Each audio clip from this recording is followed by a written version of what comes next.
Hi guys, today I'm on the way to PSB and pick up our passport. And while on the way to PSB, may nakita akong Christian church here in Lancho. So I'm really surprised and happy because I can go to church on Sunday.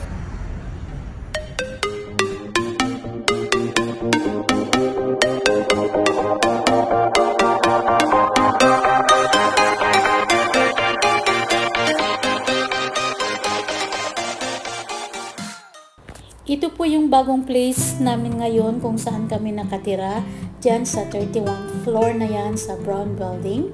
And nandito ako sa labas ngayon dahil pupunta po ako ng PSB para mag-pick up ng aming passport. So samahan nyo ako guys at sasakay lang po ako ng bus at dito po naghihintay ako ng bus. So let's go guys and keep on watching and let's enjoy the scenery going to the city center.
Nakauwi na ako sa wakas guys. So, andito na ako sa elevator namin at paakyat na sa 31st floor. I'm sure nagising na ang aking alaga. So, I'm sure nagising na ang aking kuska. Ayan, saan kaya? Ayan na oh, kagigising na. Buti naman at gising na kasi later tonight hindi na rin yan matutulog.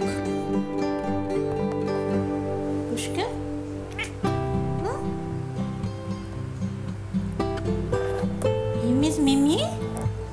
Hmm? Hmm? Hmm. Hmm. Look. Hmm. Shush.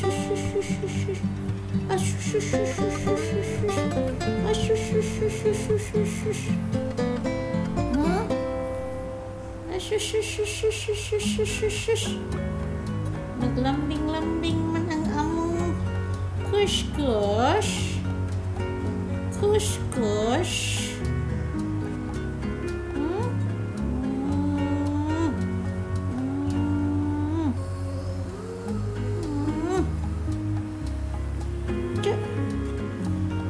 You didn't clean, Mimi never clean your eyes this morning?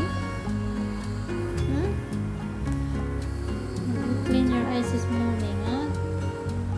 Push,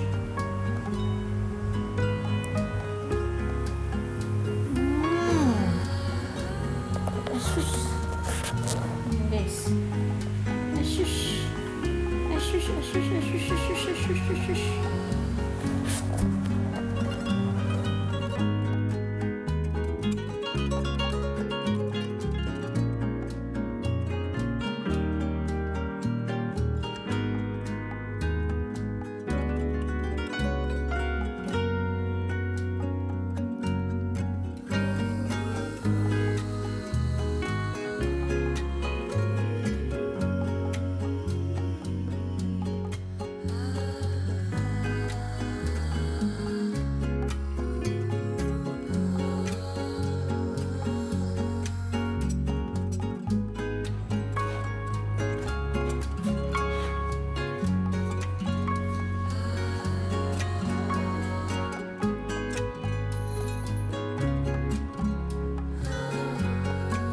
Ito yung area na binigay namin para sa kanya, para sa kanyang mga toys. And at the same time, minsan dito rin siya natutulog at saka naglalaro. At minsan, dyan din sa basket na yan siya natutulog. Yan. Nilagay ko lang yan pang transport niya yan na box. Yan yung food niya. And then, yan yung view namin sa labas from 31 floor. You look outside, yung views na makita namin sa labas. At minsan naman guys, dito siya natutulog. Yan yung box na yan, yung ginamit na pang transport namin sa kanya. And then, playing time. Before kami matulog, nag-spend time ako ng play sa kanya.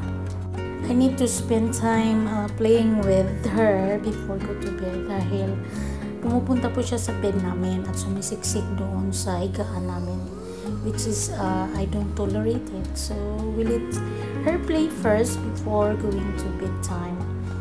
And hindi naman siya masyadong natutulog paggabi. Ngayon ko lang na-realize na hindi pala talaga masyadong natutulog ang mga pusa pag nighttime. Parang lagi silang nakabantay. Dahil itong pusa ko is dito lang sa labas ng room door namin, may mat kami doon. Doon lang siya nakahiga pag gabi. And then, pag nag-wake up na kami, babalik siya doon sa kanyang, dito sa playing area niya. At dito siya natutulog. Usually, natutulog siya like after 11 o'clock until like 8 p.m. Then, magigising na yan. Usually, ganyan.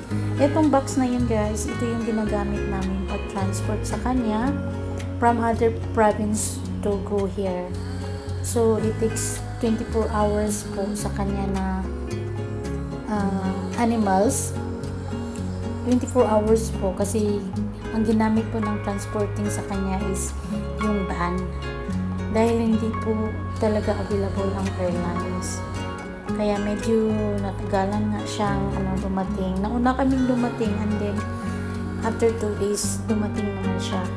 So medyo traumatized yung transportation namin sa kanya dahil can you imagine nakukulong lang siya dyan sa maliit na box. Then takot na takot siya. Nung dumating siya sa bahay, takot na takot siya at ayaw niyang lumabas. Until now, ayaw niyang lumabas. Talagang ayaw niyang lumabas. Kahit ino-open ko yung door namin, ayaw niyang lumabas. Ang gusto lang niya is mag-spend time ng play dito sa loob ng bahay. Pag lumabas naman kami, ayaw niya talagang lumabas. Ayaw niyang sumama doon sa pintuan. So, hinayaan na lang namin. So, hopefully, sooner, mapakat na namin siya para, babae kasi ito eh. And I can't afford too much cut, so I need to cut her. So maybe next month, we're planning to do it next month.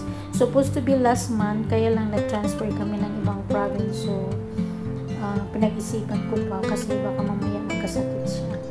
So very playful naman siya. After like 3 weeks, bumalik yung sigla niya since yung tinatransport siya.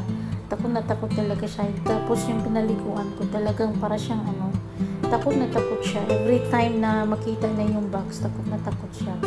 But now, gustong-gusto niyang mag-nap-nap dyan sa box na yan. So, and yeah, she is now happily and healthy, and she is really fully vaccinated. And ito yung favorite toys niya, guys. Yung bumili po ako ng torch, and yung light ng torch kulay red, at gustong-gusto niyang laruin ito. Every morning nagtakbo-takbo siya, hinahabol niya yung ilaw, and then